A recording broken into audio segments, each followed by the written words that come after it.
Enlil, figure centrale de la mythologie mésopotamienne, est l'un des dieux les plus puissants et les plus influents de l'ancien panthéon.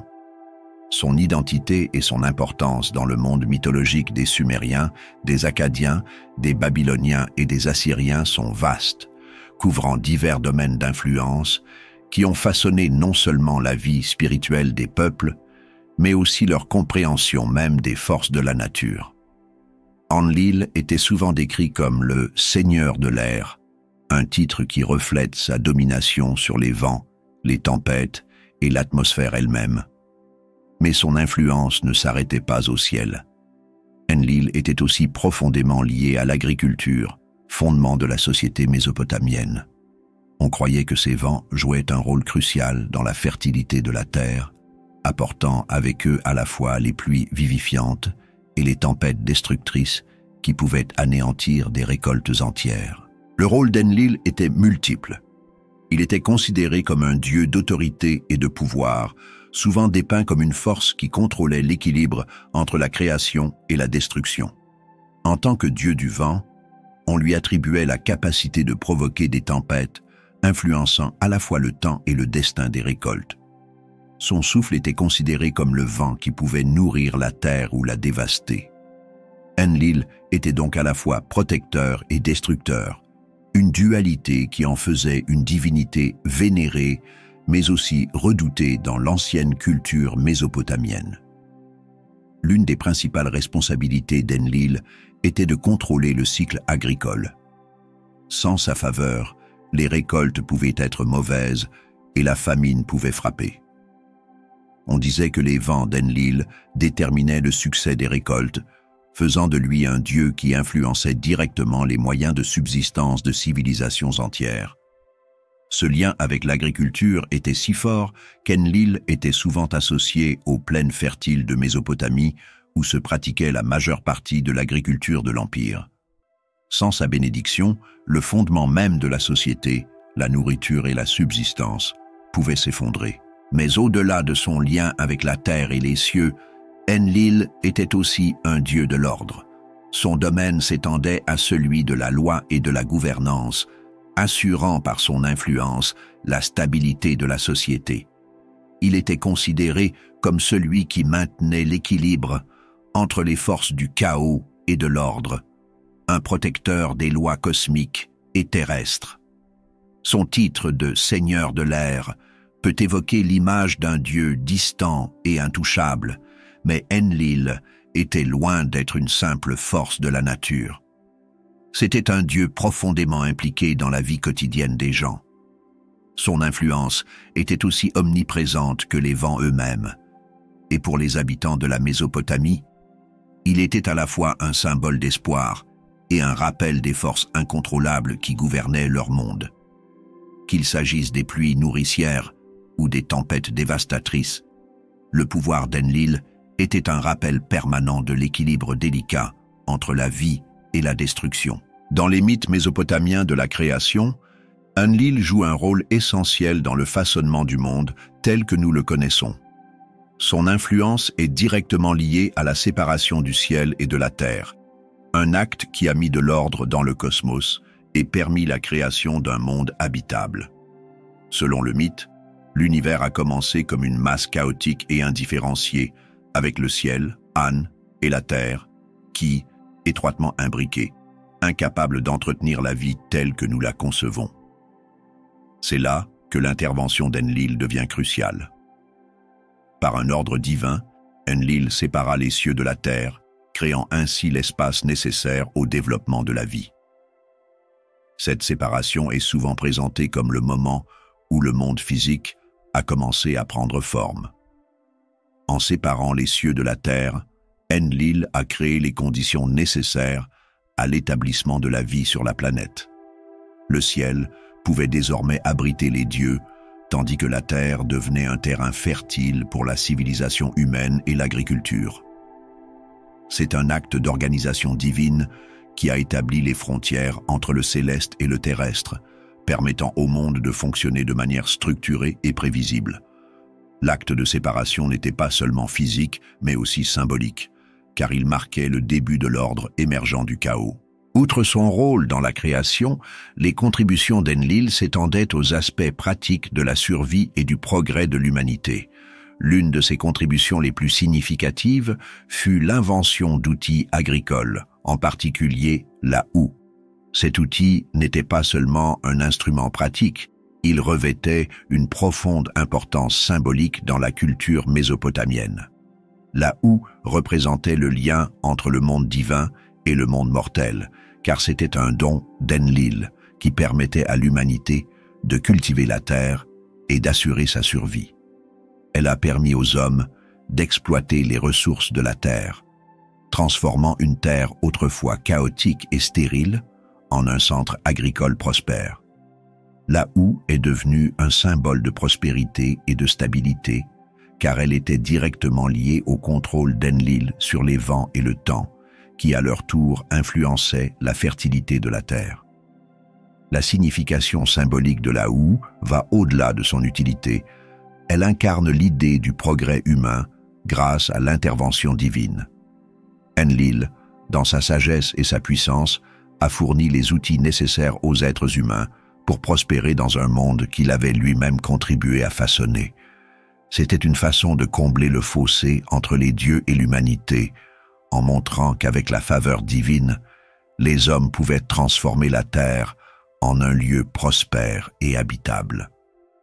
La houe devint un outil sacré, rappelant le rôle d'Enlil, à la fois créateur et bienfaiteur, qui guidait l'humanité dans sa quête pour apprivoiser la terre et bâtir une civilisation durable. En substance, le rôle d'Enlil dans la création ne consistait pas seulement à mettre de l'ordre dans le cosmos, mais aussi à fournir à l'humanité les moyens de prospérer. En séparant le ciel et la terre, il a créé les fondements de la vie. Et grâce à l'invention d'outils agricoles tels que la houe, il a permis à l'humanité de cultiver cette vie, assurant ainsi la croissance et la survie des peuples qui vivaient sous son œil vigilant. Le rôle d'Enlil dans les mythes sumériens et babyloniens du déluge est l'un des aspects les plus frappants de son caractère complexe. Dans ces récits anciens, les actions d'Enlil reflètent l'équilibre délicat entre la destruction et le renouveau, deux forces qui étaient au cœur de la façon dont les Mésopotamiens concevaient le monde. Les récits de Ziusudra et d'Atrahasis, deux des mythes les plus connus sur les inondations, révèlent le rôle d'Enlil dans la justice divine, montrant comment sa colère peut conduire à une catastrophe, mais finalement au renouveau de la vie et à l'établissement de l'ordre. Dans le mythe sumérien du déluge de Ziusudra, Enlil est représenté comme le dieu qui, frustré par le bruit et la corruption de l'humanité, décide de détruire l'humanité par un grand déluge. Les dieux, qui avaient auparavant créé les humains pour exécuter leurs ordres, sont déçus par leur création, qu'ils considèrent comme une nuisance plutôt que comme une bénédiction. Enlil, en particulier, est furieux de la clameur de la vie humaine et de l'injustice qui s'est répandue sur la terre. Dans son esprit, le déluge est un acte nécessaire pour purifier la terre et rétablir l'ordre.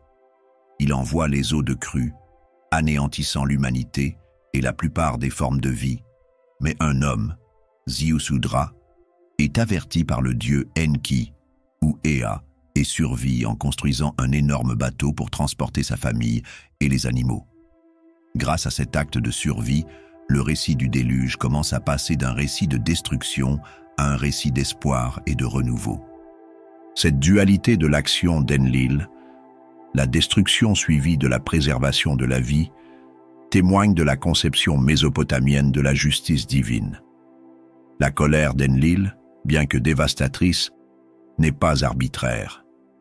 Elle est l'expression de la volonté divine, une forme de justice destinée à rétablir l'ordre dans un monde devenu chaotique et corrompu.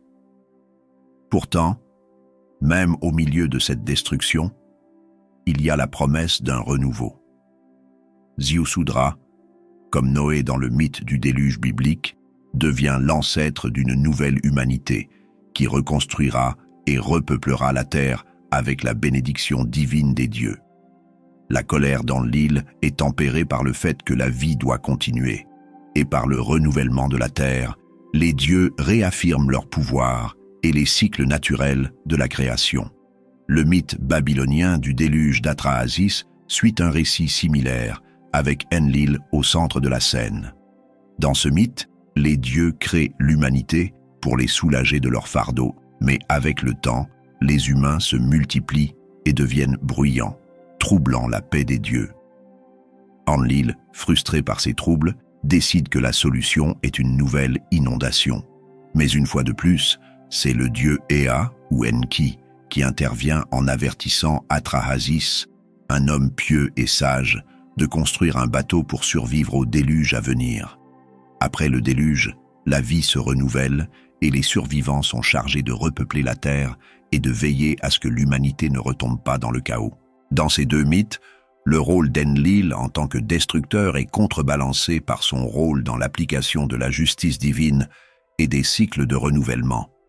Ces inondations ne sont pas seulement des actes de colère, elles font partie d'un ordre cosmique plus large qui insiste sur le maintien de l'équilibre. La destruction est nécessaire pour débarrasser le monde de la corruption, mais le renouvellement est tout aussi important pour rétablir l'harmonie et assurer la continuité de la vie. À travers ces mythes du déluge, les actions d'Enlil incarnent la nature cyclique de la vie elle-même. Il y a des moments de chaos et de destruction, mais ils sont suivis par des périodes de croissance et de régénération. Le déluge devient en quelque sorte le symbole de ce cycle perpétuel, où la justice divine peut exiger une purification, mais où le but ultime est toujours de rétablir l'équilibre, en veillant à ce que la terre reste un lieu où la vie peut s'épanouir une fois de plus. Les relations d'Enlil avec les autres divinités de la mythologie mésopotamienne sont à la fois complexes et essentielles à la structure cosmologique du monde antique. Parmi les relations les plus significatives, la triade Enlil, Anu et Enki constitue le fondement de la hiérarchie divine. Ensemble, ces dieux représentent l'équilibre des forces qui régissent le cosmos, chacun ayant ses propres domaines et rôles. Anu, le dieu suprême des cieux, est souvent considéré comme le père d'Enlil et d'Enki, bien qu'Enlil soit parfois dépeint comme la figure la plus âgée et la plus autoritaire. Anu, en tant que dieu du ciel, représente la plus haute puissance céleste, tandis qu'Enlil, le seigneur de l'air, supervise le monde physique, en particulier le vent et les tempêtes. Enki, quant à lui, est le dieu de l'eau, de la sagesse et de la création, souvent représenté comme la force la plus bienveillante qui nourrit la vie et met de l'ordre dans le chaos. Ensemble, cette triade de dieux régit l'équilibre entre les cieux, la terre et les eaux, chacun jouant un rôle essentiel dans le maintien de l'harmonie cosmique. La relation entre Enlil et Anu est empreinte de respect et de hiérarchie. Enlil reconnaît l'autorité d'Anu et exécute la volonté de son père en maintenant l'ordre sur terre.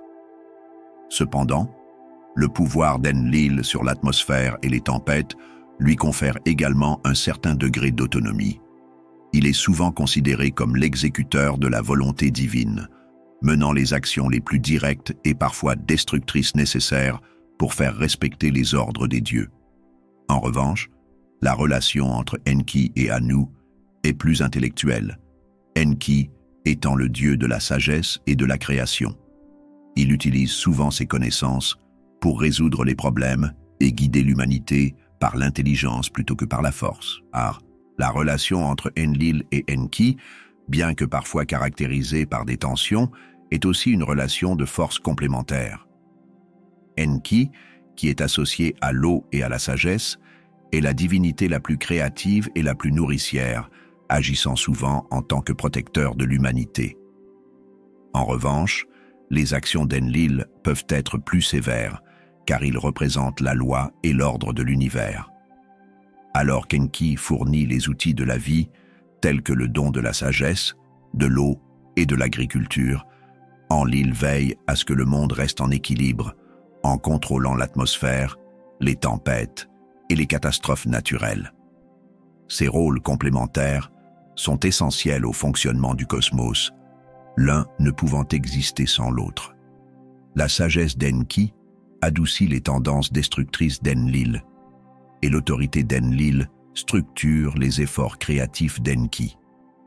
La relation d'Enlil avec Ninlil, la déesse de l'air, est un autre aspect clé de son caractère divin. Ninlil est souvent présentée comme la compagne d'Enlil et ensemble, ils ont plusieurs enfants qui perpétuent leur héritage divin. Leur progéniture comprend Nana, le dieu de la lune, qui joue un rôle important dans la vie religieuse mésopotamienne, et Nergal, le dieu de la guerre et du monde souterrain, qui représente le côté le plus sombre et le plus destructeur de la vie.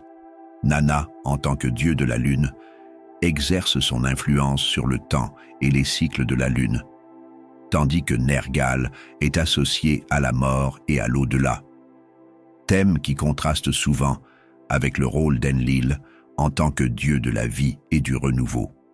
Cependant, les deux dieux perpétuent l'héritage de leur père Enlil, renforçant la dualité de la création et de la destruction qui est au cœur de son caractère. La relation entre Enlil et Ninlil est également symbolique de l'équilibre entre les énergies masculines et féminines dans l'ordre divin. Alors qu'Enlil est la figure la plus autoritaire, Ninlil le complète par ses qualités plus nourricières et protectrices. Leur union et la naissance de leurs enfants représentent la nature cyclique de la vie et l'équilibre entre des forces opposées, essentielles au fonctionnement de l'univers. En résumé, les relations d'Enlil avec les autres divinités, en particulier au sein de la triade divine avec Anu et Enki, et avec son épouse Ninlil, mettent en évidence l'interaction complexe entre l'autorité, la sagesse et la créativité dans la mythologie mésopotamienne. Alors qu'Enlil peut apparaître comme la force la plus dominante et la plus destructrice, ces relations révèlent une compréhension plus profonde de l'équilibre, chaque divinité jouant un rôle crucial dans le maintien de l'harmonie cosmique. Les liens entre ces dieux reflètent l'idée que l'ordre, la loi et la sagesse ne sont pas des forces opposées, mais plutôt des éléments complémentaires qui travaillent ensemble pour façonner le monde. Le culte d'Enlil était au cœur de la religion mésopotamienne, et le temple d'Ékur à Nippur était l'un des centres les plus importants qui lui étaient consacrés. Nippur, situé dans le sud de la Mésopotamie, était considéré comme une ville sacrée, souvent appelée le cœur spirituel de Sumer. C'est là que se trouvait le temple principal d'Enlil, l'Ékur, une structure majestueuse qui symbolisait son pouvoir et son influence divine. L'Ékur n'était pas seulement un lieu de culte, c'était aussi le symbole du lien entre le monde divin et le monde terrestre. En tant que maison d'Enlil, il servait de point central pour les rituels, les cérémonies et les activités quotidiennes des prêtres et des fidèles qui cherchaient à honorer le dieu de l'air, des tempêtes et de l'agriculture. Le temple d'Ékur a joué un rôle central dans la vie religieuse et politique de la Mésopotamie. Les rois et les dirigeants recherchaient souvent la bénédiction d'Enlil avant de s'engager dans des campagnes, des projets ou des décisions importantes. En fait, on croyait que la légitimité du règne d'un roi était directement liée à la faveur d'Enlil. Pour le prouver, des rituels royaux et des cérémonies grandioses étaient souvent organisés au temple, les rois faisant des offrandes à Enlil dans l'espoir de s'assurer le soutien divin. Le temple lui-même était orné de statues, d'autels et de sculptures représentant Enlil dans sa majesté divine. Ces offrandes et ces actes de dévotion étaient considérés comme un moyen d'assurer la paix, la prospérité et l'ordre dans le pays. Les rituels de l'Ékur étaient élaborés et profondément liés aux cycles agricoles qui étaient au cœur de la vie mésopotamienne. Des offrandes de céréales, de bétail et d'encens étaient faites à Enlil, souvent sous la forme de sacrifices par le feu, afin de l'apaiser et de garantir une récolte abondante. Les prêtres récitaient des hymnes et des prières dédiées à Enlil, invoquant ses faveurs pour obtenir des vents et des pluies favorables. Ces hymnes, dont beaucoup étaient écrits en cunéiforme, louait le pouvoir d'Enlil et son rôle de protecteur de la loi et de l'ordre. Les rituels étaient à la fois publics et privés, impliquant de grandes foules lors des festivals, ainsi que des prières intimes offertes par des individus cherchant à obtenir des bénédictions personnelles de la part du dieu. L'un des événements annuels les plus importants du calendrier du temple était le festival du Nouvel An, connu sous le nom de festival Akitu. Cette grande occasion comprenait des processions, des sacrifices et des représentations sacrées qui renforçaient le rôle d'Enlil dans l'ordre cosmique. À cette occasion, le roi réaffirmait sa loyauté envers Enlil et les autres dieux, s'assurant ainsi que l'ordre divin était maintenu pour une nouvelle année. Le festival était une démonstration vibrante de la relation entre les royaumes divins et humains, et Enlil, en tant que dieu de la royauté, jouait un rôle central dans ces procédures. Cependant, au fil du temps, l'importance du culte d'Enlil a commencé à diminuer, en particulier avec la montée en puissance d'autres divinités comme Marduk à Babylone. Le paysage politique de la Mésopotamie s'est modifié en même temps que l'orientation religieuse. Marduk, qui en vint à symboliser non seulement la ville de Babylone, mais aussi la puissance et l'influence de l'empire babylonien, éclipsa de plus en plus la position d'Enlil. Ce changement de pouvoir reflète une évolution plus large des priorités religieuses des Mésopotamiens, qui commencent à se concentrer davantage sur des dieux représentant le développement urbain, la sagesse et la protection dans un nouveau contexte politique. Le déclin du culte d'Enlil est également lié à l'évolution de la pensée religieuse. Alors qu'Enlil avait été considéré comme le dieu suprême des Sumériens et des Akkadiens, des dieux comme Marduk, liés à la croissance et à la puissance des villes, ont pris de l'importance au fur et à mesure que de nouveaux empires se développaient. Le déclin du temple d'Ékur à Nippur et l'importance moindre accordée à Enlil se traduisent également par la disparition progressive de ses hymnes et de ses rituels. L'évolution des pouvoirs politiques s'est accompagnée d'une modification de la dévotion religieuse, avec l'apparition de nouveaux cultes et temples en l'honneur des dieux qui reflétaient l'évolution du monde. Malgré le déclin du culte d'Enlil au fil du temps, son héritage est resté un élément essentiel de la religion mésopotamienne. Son rôle dans les mythes de la création, son autorité sur le monde naturel et son influence sur le développement de la royauté ont continué à être reconnus. Les rituels de l'Ékur ont peut-être diminué, mais le pouvoir et l'importance d'Enlil dans le cadre religieux de la Mésopotamie sont restés un symbole des liens anciens entre les dieux et la terre, un rappel de l'équilibre délicat entre la création, la destruction et le renouveau. Le symbolisme et les caractéristiques d'Enlil dans la mythologie mésopotamienne sont riches et multiformes, reflétant le rôle complexe qu'il a joué dans les domaines divins et terrestres.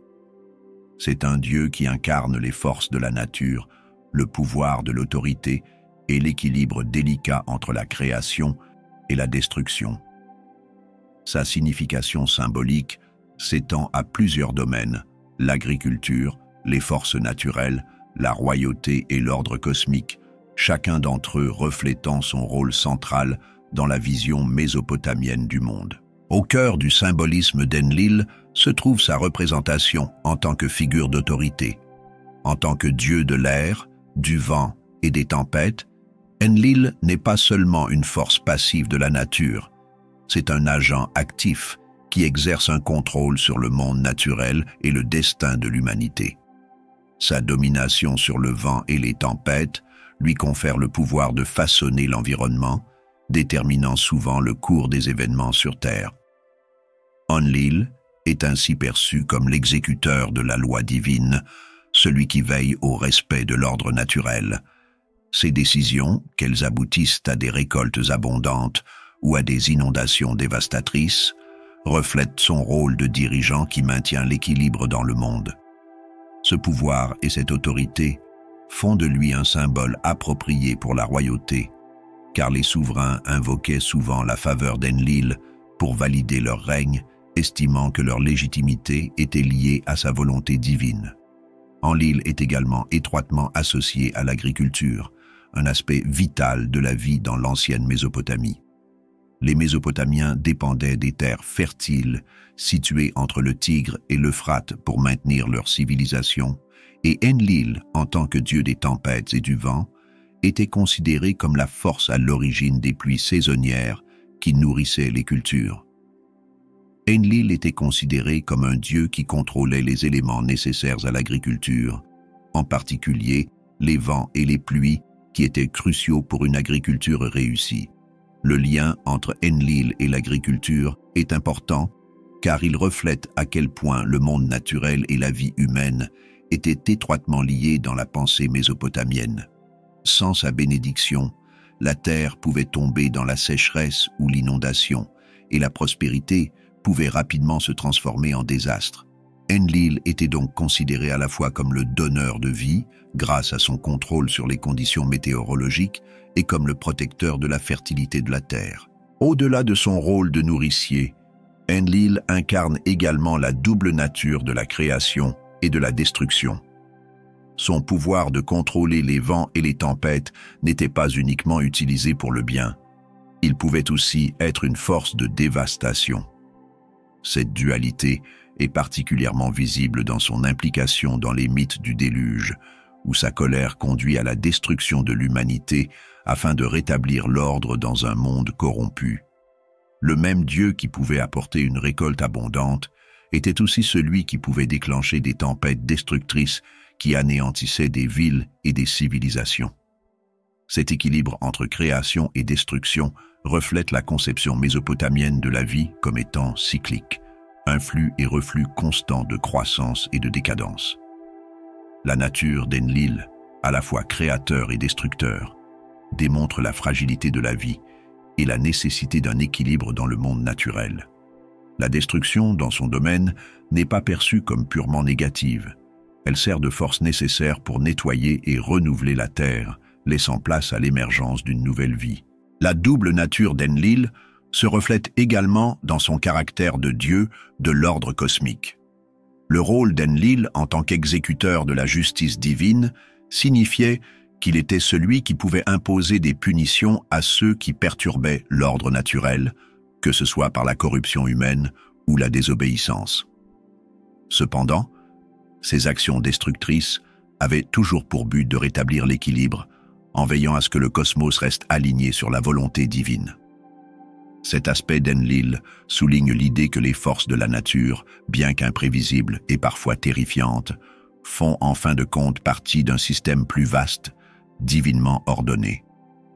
La création et la destruction ne sont pas des opposés, mais les deux faces d'une même pièce, nécessaires au fonctionnement continu de l'univers. En ce sens, le symbolisme d'Enlil peut être compris comme représentant l'impermanence de toute chose.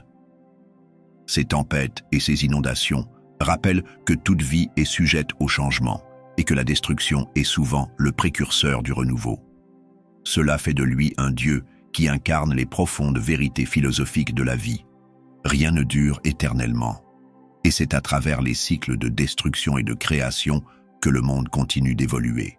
Les caractéristiques d'Enlil reflètent aussi profondément l'expérience humaine. En tant que symbole de l'autorité, de l'agriculture et des forces naturelles, il reflète les complexités de la vie elle-même. La tension entre l'éducation et la destruction, le contrôle des forces naturelles et le sens global de l'équilibre cosmique. À travers ces mythes, Enlil enseigne que si les forces de la nature peuvent être écrasantes, elles font également partie du cycle de l'existence qui conduit finalement à la croissance, au changement et à la préservation de l'ordre dans le monde. Le passage du pouvoir d'Enlil à Marduk à la tête du panthéon babylonien marque un tournant important dans l'histoire religieuse et politique de la Mésopotamie. Ce changement ne reflète pas seulement l'ascension d'un nouveau dieu, mais aussi la transformation du paysage politique et culturel de la région. L'accession de Marduk à la suprématie sur Enlil est le signe d'une évolution plus large de l'orientation religieuse des Mésopotamiens, sous l'effet de l'évolution de la ville de Babylone et de la dynamique changeante du pouvoir dans le monde antique. L'ascension de Marduk est illustrée de la manière la plus célèbre dans l'Enuma Elish, le mythe de la création babylonien. Dans cette épopée, Marduk vainc le monstre du chaos Tiamat, symbolisant sa victoire sur le désordre primordial. Après son triomphe, Marduk se voit accorder l'autorité suprême par les dieux, devenant ainsi le chef du panthéon babylonien. Cette évolution du pouvoir divin reflète l'importance croissante de Babylone en tant que centre politique et culturel. Sous le règne de rois puissants comme Hammurabi et plus tard Nabuchodonosor, Babylone commence à éclipser d'autres cités-États comme Nippur, centre traditionnel du culte d'Enlil. Avec la montée en puissance de Babylone en Mésopotamie, l'élévation de Marduk à la tête du Panthéon était le reflet naturel de la suprématie politique et militaire de la ville. Historiquement, la montée en puissance de Marduk peut être considérée comme une réponse à l'influence croissante de Babylone, en particulier pendant la période de l'ancienne Babylonie, vers 2800 avant notre ère. Alors que Babylone étendait son influence par le biais de conquêtes et d'alliances, les dirigeants de la cité-État cherchaient à consolider leur pouvoir en s'alignant sur les faveurs divines. Marduk, initialement dieu local de Babylone, a été élevé au rang de divinité nationale, symbolisant l'unité et la force de l'empire babylonien. Il s'agissait d'une décision stratégique visant à affirmer le rôle central de Babylone dans la région et à créer une identité religieuse unificatrice susceptible de consolider les différents peuples et cités-États sous son contrôle. Le passage d'Enlil, le dieu de Nippur, et du système religieux plus ancien et plus traditionnel, à Marduk, reflète cette consolidation politique et le désir de présenter une image nouvelle et puissante du leadership babylonien. L'essor de Marduk coïncide également avec le déclin de la domination sumérienne et l'affaiblissement de l'influence de villes comme Nippur, où le culte d'Enlil avait été central. Avec la montée en puissance de Babylone, le culte s'est déplacé des anciens dieux, comme Enlil, vers Marduk.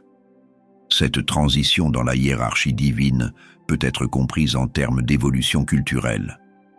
Le centre politique de la région s'est déplacé de Sumer à Babylone, tout comme le centre religieux.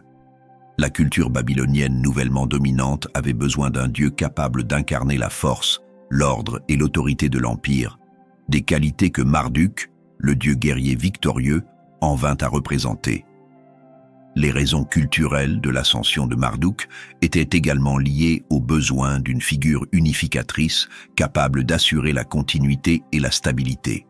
Avec l'évolution et l'expansion de la société mésopotamienne, les dieux des cités-États, autrefois considérés comme de puissantes figures régionales, ont dû être réinterprétés de manière à répondre aux besoins d'un empire. Marduk, en tant que dieu de la création, de la justice et de l'ordre, était parfaitement adapté à ce rôle. Son association avec le cosmos, notamment à travers sa défaite de Tiamat dans l'Enuma Elish, en faisait un symbole de création et de contrôle, deux éléments essentiels pour un empire cherchant à maintenir le pouvoir et l'ordre sur un territoire vaste et diversifié. Un autre facteur de la transition du pouvoir a été le déclin du système plus ancien et plus fragmenté des cités-États. Enlil avait été une figure centrale dans une structure religieuse décentralisée où chaque cité-État avait son propre dieu protecteur. Le pouvoir politique de Babylone grandissant, l'idée qu'un dieu unique et unificateur était nécessaire pour lier l'empire s'est imposée. Marduk, en tant qu'incarnation de la force et de l'unité babylonienne, était idéalement placé pour remplir ce rôle.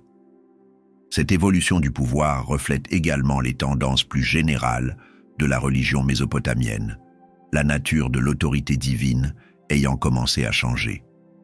Auparavant, les dieux comme Enlil étaient considérés comme des figures puissantes, mais distantes, qui maintenaient l'ordre grâce à leur contrôle sur les forces naturelles. Marduk, en revanche, était un dieu plus actif et dynamique, impliqué dans la bataille cosmique contre le chaos. Cela reflétait la croyance croissante selon laquelle les dieux n'étaient pas seulement des surveillants passifs du monde, mais des agents actifs du changement, de l'ordre et du renouveau. En résumé, le passage du pouvoir d'Enlil à Marduk reflète à la fois l'essor politique de Babylone et un changement culturel dans la pensée religieuse mésopotamienne. L'élévation de Marduk à la tête du Panthéon témoigne de l'importance croissante de Babylone en tant que centre politique et culturel, et son rôle de dieu de la création, de la justice et de l'ordre contribue à unifier l'Empire sous l'égide d'une seule et même figure divine. Ce changement de pouvoir, motivé par des forces historiques et culturelles, a marqué le début d'une nouvelle ère dans la religion mésopotamienne, une ère dans laquelle Marduk allait régner en maître, façonnant le paysage religieux et politique de la région pour les siècles à venir. Lorsque nous examinons Enlil aux côtés d'autres dieux de la tempête ou dieux créateurs de diverses cultures, certaines similitudes et certains thèmes communs commencent à émerger. Enlil, en tant que dieu du vent, des tempêtes et de l'agriculture dans la mythologie mésopotamienne, joue un rôle central non seulement dans son propre panthéon, mais aussi dans la tradition mondiale plus large des dieux de la tempête. Une comparaison avec des figures telles que Zeus dans la mythologie grecque, Thor dans la mythologie nordique et d'autres dieux créateurs à travers les cultures révèle des parallèles frappants dans la façon dont ces divinités symbolisent le pouvoir, l'autorité et les forces de la nature. Ces comparaisons nous permettent de découvrir des thèmes communs qui ont résonné dans les mythologies du monde entier. Enlil partage de nombreuses similitudes avec Zeus, le roi des dieux grecs. Tous deux sont associés aux tempêtes, au tonnerre et au ciel, exerçant un immense pouvoir sur le monde naturel. Zeus, comme Enlil, est également un souverain. Il gouverne les cieux et la terre et est considéré comme l'exécuteur de la loi et de l'ordre divin. À bien des égards, ces deux dieux représentent l'autorité divine, leurs actions déterminant le destin des dieux et des mortels. Ils sont également les figures centrales de leurs panthéons respectifs, leurs décisions ayant des conséquences considérables. Zeus est peut-être plus connu pour son arme, la foudre, qu'il utilise pour punir les injustes et faire respecter la justice, tout comme les tempêtes, les vents et les inondations d'Enlil peuvent être à la fois créatifs et destructeurs, selon sa volonté. Les similitudes entre Zeus et Enlil reflètent une symbolique commune du pouvoir, les deux dieux étant considérés comme les autorités ultimes dans leur mythologie, représentant les forces qui régissent la vie, la mort et l'ordre dans le monde. Dans la mythologie nordique, Thor est un autre dieu de l'orage, dont le rôle s'aligne sur celui d'Enlil à certains égards importants. Comme Enlil, Thor est associé au tonnerre, à la foudre et à la pluie, et il est également le protecteur des hommes et du monde naturel. L'arme de Thor, le Mjolnir, un marteau, est un symbole de son pouvoir et de son rôle de défenseur contre le chaos, tout comme les tempêtes d'Enlil peuvent à la fois détruire et créer, maintenant l'équilibre dans le monde. Alors que le lien d'Enlil avec l'agriculture et les vents souligne son association avec les forces vitales, le rôle de Thor en tant que protecteur des dieux et des humains au combat confère à son personnage un aspect de défense guerrière. Les deux dieux sont cependant essentiels à l'équilibre de la nature et à l'ordre. Tout comme le marteau de Thor apporte justice et protection, les vents et les tempêtes d'Enlil symbolisent l'équilibre entre la création et la destruction, veillant à ce que la terre reste fertile et productive, ou apportant la destruction lorsque la loi divine est violée. L'un des thèmes les plus frappants que partagent ces dieux de la tempête est leur double rôle de créateur et de destructeur. Dans de nombreuses mythologies, ces dieux ne sont pas simplement des forces de destruction. Ils apportent la vie et le renouveau en contrôlant les éléments naturels. Les tempêtes d'Enlil, bien que capables de dévaster, apportent également les pluies nécessaires à l'agriculture, symbolisant l'équilibre délicat entre la destruction et la création. De même, les foudres de Zeus peuvent punir les méchants, mais servent aussi d'instruments de la justice divine, garantissant que le cosmos reste ordonné. Thor, lui aussi, dans ses batailles, maintient l'ordre dans l'univers et se défend contre les forces du chaos. Cette dualité peut être considérée comme un thème commun à de nombreuses mythologies. Les dieux associés aux tempêtes et aux forces naturelles ont souvent une double nature, incarnant à la fois des pouvoirs créatifs et destructeurs. Cela reflète l'idée que l'homme se fait de la nature elle-même, sa capacité à nourrir et à entretenir la vie, mais aussi son potentiel de destruction. Ces dieux personnifient les aspects mystérieux et imprévisibles de la nature, servant de métaphore pour les forces incontrôlables mais essentielles qui façonnent le monde.